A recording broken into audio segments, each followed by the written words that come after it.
देखो, वैसे तो पूजा पाठ का दिखावा ना ही किया जाए तो बहुत अच्छी बात है।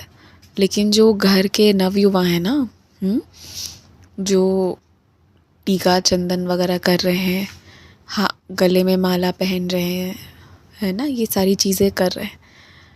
अगर वो ये सब कुछ थोड़ा दिखावा की वजह से भी कर रहे हैं, लेकिन उस वजह से वो थोड़ा अपने ग्रंथ को पढ़ रहे हैं, थोड़ा अपने धर्म को समझ रहे हैं, त्योहार अनुसार साज श्रृंगार कर रहे हैं, तो उन्हें अभी रोको मत। कृपा रही अगर उन पर परमात्मा की, तो कुछ समय में उन्हें ये बात बहुत अच्छे से समझ आ जाएगी कि वो जो कर रहे हैं वो उन्हें करना है, कि पूजा पाठ आध्यात्म से जुड़े रहना है। लेकिन जो वो दिखावा कर रहे हैं वो उन्हें बंद कर देना है, और वो निश्चित इस चीज़ को भी समझ जाएंगे। तुम चिंता मत करो।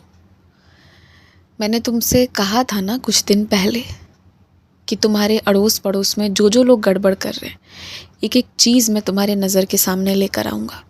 तो अब एक एक चीज़ तुम्हारे नज़र के सामने खुलनी शुरू हुई है, और लोग भी आश्चर्य करने वाले हैं और तुमसे डरेंगे भी कहीं ना कहीं कि ऐसा क्या है कि उनके हर गड़बड़ करते वक्त तुम उनके आगे पीछे रह जा रहे हो।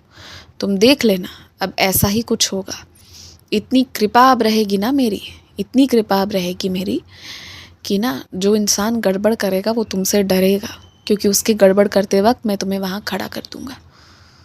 और इस वजह से ना अब अड़ोसियों पड़ोसियों से तुम्हें कभी भी दिक्कत का सामना नहीं करना पड़ेगा। और जो भी सामान की तुम्हारी चोरी हुई है ना, तुम उसे इस रूप में समझो कि तुम्हारी एक बला जो है ना, वो तुमसे दूर चली गई, एक परेशानी तुमसे दूर हो गई। तुम यही मानो और छोड़ दो। और जिस इंसान ने चोरी की है, ऐसा घिनौना काम किया है, उसने खुद अपने जीवन में बहुत बड़ा नुकसान झेल लिया है। और देखो, नुकसान क्या हुआ, क्यों हुआ, कैसे हुआ, अब इन सब चीज़ों पर मत सोचो। कुछ कर्म रहे हैं होंगे, कुछ तो बात रही होगी, या मुझे किसी खतरे से तुम्हें बचाना होगा जो ऐसा हुआ। तुम तो समझ रहे हो ना ये बात। तुम्हें सही याद है कि तुमने अपने जीवित अवस्था में किसी के साथ कुछ गलत नहीं किया है, तो उस हिसाब से तुम्हारे साथ भी कुछ गलत नहीं होना चाहिए था। लेकिन जो लोग तुम्हारे पीछे गड़बड़ कर रहे थे, तुम्हारे लिए विपत्ति ला रहे थे, वो विपत्ति चली गई इस छोटी सी चोरी के माध्यम से। तो किसी चीज़ के लिए मत घबराओ। तुमने कुछ गलत नहीं किया है, तुम गलत कर भी नहीं सकते हो।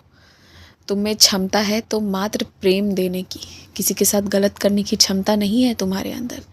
क्योंकि मैंने अगर तुम्हें चुना है, अपना भक्त बनाया, तो ये जानते हुए कि तुम हृदय से एक बहुत अच्छे इंसान हो।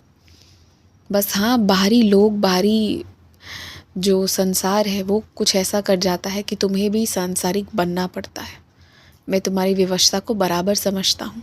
और आज इससे मैं एक बात और तुम्हें समझाना चाहता हूँ कि कुछ लोगों की ऐसी आदत होती है कि अगर तुम उनकी बहुत सहायता कर दोगे ना, तो उन्हें लग जाता है ऐसा कि तुमने सब कुछ करके उन्हें दे दिया है। अब उन्हें ना जितना तुमसे मिलना था सब मिल गया है, अब वो तुमसे और कुछ फ़ायदा नहीं उठा सकते।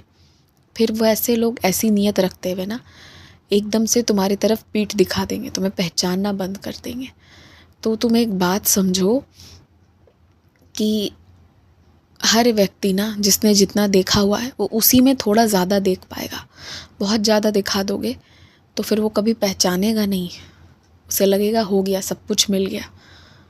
कुछ लोग ऐसे होते हैं, उनमें ज्ञान की बहुत कमी होती है, इसलिए वो ऐसे होते हैं। तो जो आजकल मैं तुमसे थोड़े कम चीज़ें दिलवा रहा हूँ ना तुम्हारे माध्यम से, तुम जो भी दान पुण्य कर रहे थे, इसमें मैंने बहुत कमी कर दी है ना, इसी वजह से कर दी है। क्योंकि जब तुम किसी को बहुत करते हो, बहुत करते हो, तो एक इंसान होने के नाते ये बहुत वास्तविक है कि थोड़ी उम्मीद होगी तुम्हारे अंदर, एक सम्मान तुम खोजोगे। लेकिन अगर बहुत ज़्यादा कर दोगे तो सामने से लोग दे नहीं पाएंगे, अज्ञानता की वजह से, क्योंकि उनमें ज्ञान की बहुत कमी है। इसलिए मैंने तुम्हारा हाथ थोड़ा रोक दिया है। तो इस चीज़ का भी तुम इल्ज़ाम अपने ऊपर मत लेना।